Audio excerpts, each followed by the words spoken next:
Yeah, welcome back to the Pulse on the Joy News channel. And today has been quite a sad day for us here at the Multimedia Group, and also for the individuals and avid fans of Reverend Nettey. You might know him as a gospel musician who's touched many hearts, has contributed decades to the gospel industry in the country. We woke up this morning to the sad news that he passed this morning at about 2 a.m. We got confirmation at about 8 a.m. this morning, and it's been a very sad day at his home at Mataheko. Many have trooped there in tears, could not believe that the man so bubbly had passed on this morning. In fact, I got the opportunity to see him on Sunday afternoon, had a very chatty conversation with him for 30 minutes. And then today, we heard the news that he has passed. Already tributes are pouring in from all across the country, friends, family, and avid fans as well.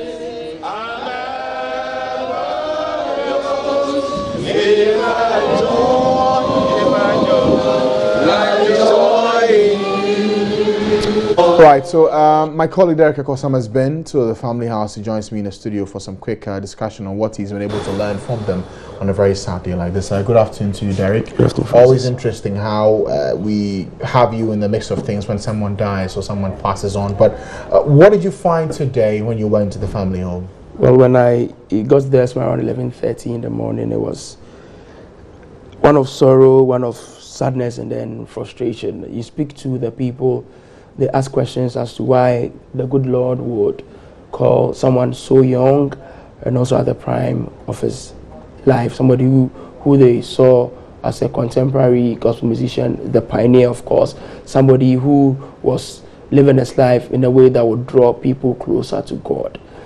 The friends and other sympathizers who came there described him as a peace-loving man. We could see them talk to us.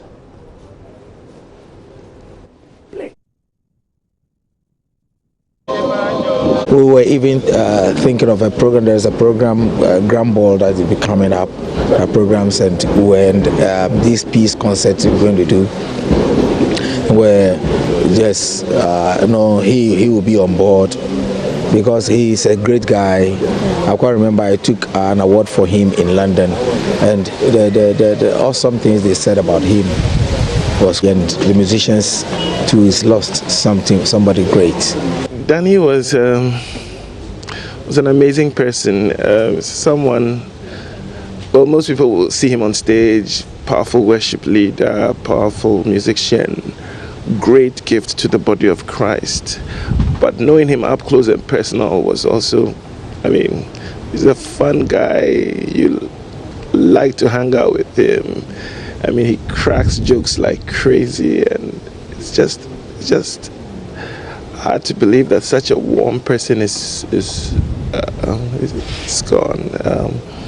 He mentored us in many ways, and Danny was actually the guy who picked me out from the back of the choir and told me there was something in me and pushed me to pursue music, my music ministry. Big blow. Extremely big blow. I'm not sure how we're going to deal with it. It's a great loss, a huge loss.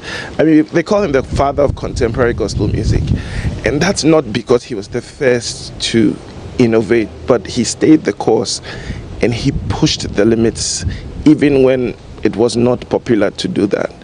And he was a world-class musician. There will be nobody like the Big D, as we call him. The Big D is a big D, and losing the Big D in the industry is something that hurts, because every time that I'm doing my concerts, if Danny is around, definitely he will be on board. It's something that is now that I'm recovering small, but I've been crying and crying like a baby. So those are some of Reverend Nettey's friends in the gospel industry, Reverend yours, and among some of the people that Derek Akosam was able to speak to today. May so rest in peace. We'll get to know in the coming days what the funeral arrangements will be for the man to be given a befitting burial. But thank you, Derek, for that update from the family home of Reverend Danny Nettey. At this point, we'll pause and bring you sports after the break. Stay with us.